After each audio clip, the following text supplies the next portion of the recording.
Jaguar Land Rover right now in the UK are really, really struggling, to put it extremely mildly. Their production line has almost been stopped now for a month due to the cyber attack that they suffered at the very end of August. And in terms of it restarting again, it's not going to get starting until next week at the absolute earliest. The company has confirmed that production will remain stopped until at least the 1st of October, and I'd wager it'll probably go longer than that as well. Essentially, this has all had to be shut down because of the security breach in the IT systems. It's pretty certain that these hackers were able to get into the internal systems, and therefore getting them out again, getting them unable to be accessed again.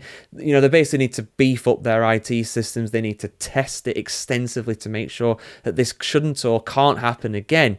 And while that happens, obviously, Land Rover are not making any cars. I mean, Jaguar, obviously, they're not making any cars anyway. They're doing their big rebrand next year.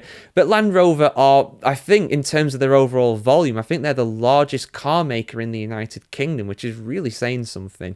So them being shut for even a few days, you know, that is hundreds of thousands of pounds in revenue they are losing out on. I saw a news announcement that I read to you guys quite a little bit ago, going over how every single day that passes, you know, they're losing anywhere between 50 and 100,000 pounds. And the knock-on effect from this is absolutely massive. You know, it's not just the employees of Land Rover, but it's also the employees of suppliers to Land Rover, Jaguar Land Rover, indeed. You know, they're all potentially going to go out of business too. You know, the government here in the UK is being urged to introduce a furlough scheme for the employees of these suppliers. And on top of the suppliers as well, you know, and speaking of those suppliers, essentially, what is essentially going to happen is that the taxpayers now, according to this announcement I've got here on the channel for you guys, the taxpayers here in the UK are effectively going to have to keep the companies afloat, which again leans into the furlough scheme I was talking about before. But let's have a look at the full announcement, guys, and I'll give my thoughts on this in the comments below. It's not what you want to hear at the end of the day as a UK taxpayer, but if it keeps Jaguar Land Rover afloat, which is a company that employs thousands of people, and you talk about the suppliers, which, you know, collectively probably employ thousands of people as well, you know, the alternative is having all these people potentially out on the street, unable to, you know, pay their bills and being reliant on welfare. And who pays for the welfare anyway? The UK taxpayer. So, you know, this does seem like it could be a solution that would help, but let's have a look, guys. Ministers are considering buying parts from Jaguar Land Rover suppliers to save them from collapse after a cyber attack halted production. Peter Kyle, the business secretary, is working over plans to save JLR suppliers from the brink of bankruptcy after rejecting calls for a furlough scheme, according to ITV. Instead, the government plans to purchase parts from the suppliers directly and sell them back to JLR when it restarts production.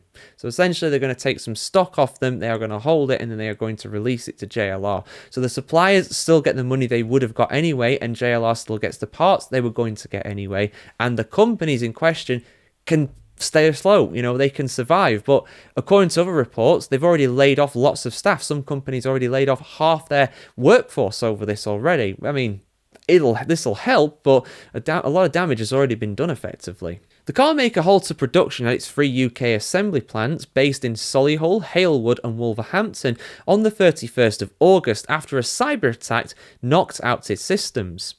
JLR has extended the pause until the 1st of October at the earliest, putting pressure on suppliers who in some cases have been forced to stop work and lay off staff as work dries up. The shutdowns have led to concerns that the suppliers could be plunged into bankruptcy amid fears of widespread job losses across the companies, which employ around 200,000 staff. It was way more than I thought it was, 200,000. On Tuesday, Mr. Kyle visited JLR and met executives. He refused to commit to a government bailout for suppliers, suggesting workers could sign on for unemployment benefits instead. Really, Kyle? Really? Anybody who knows how the universal credit system works in the UK will know will know that it is absolutely nowhere near having a full-time job.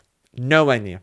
Nowhere near. There is no way. If you've got a family, you've got a mortgage, you've got rent to pay, you've got a car to pay for, you can't survive on universal credit.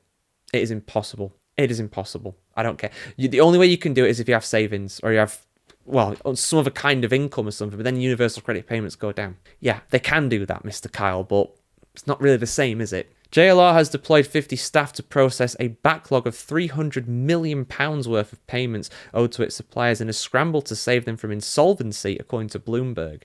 Industry experts have estimated the shutdowns are currently blocking JLR from manufacturing around 1,000 new vehicles a day, and they've been closed for a month.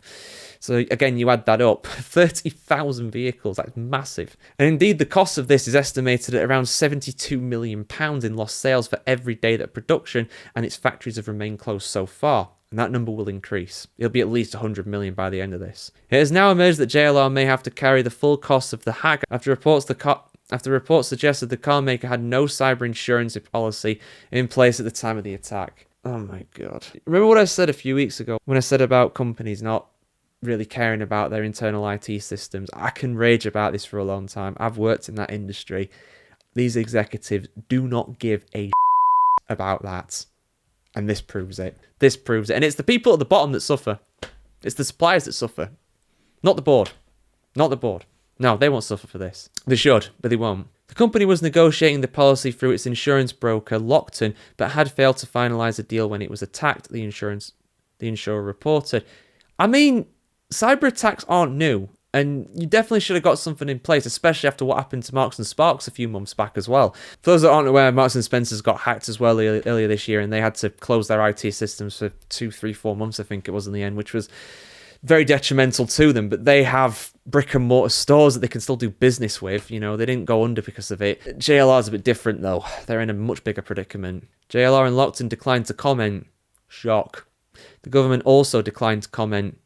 Shock. Separately, new figures from the Society of Motor Manufacturers and Traders, SMMT, showed that the UK motor vehicle production fell by 18% to fewer than 38,700 vehicles and in August after rising in the prior 2 months.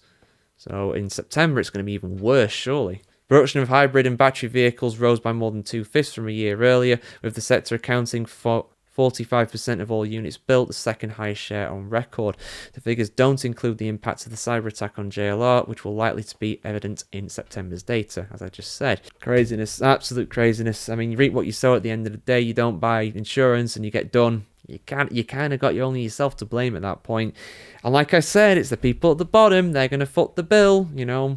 Rolls downhill, as the old saying goes. So we'll see what happens, guys. But yeah, JLR. I mean, you don't want to see it because it's a proper car company from the UK. You don't like to see this kind of business going away, but they'll survive. They'll survive, but they'll take a big hit from this for sure. And they're not out of the woods yet. They're still not resumed production.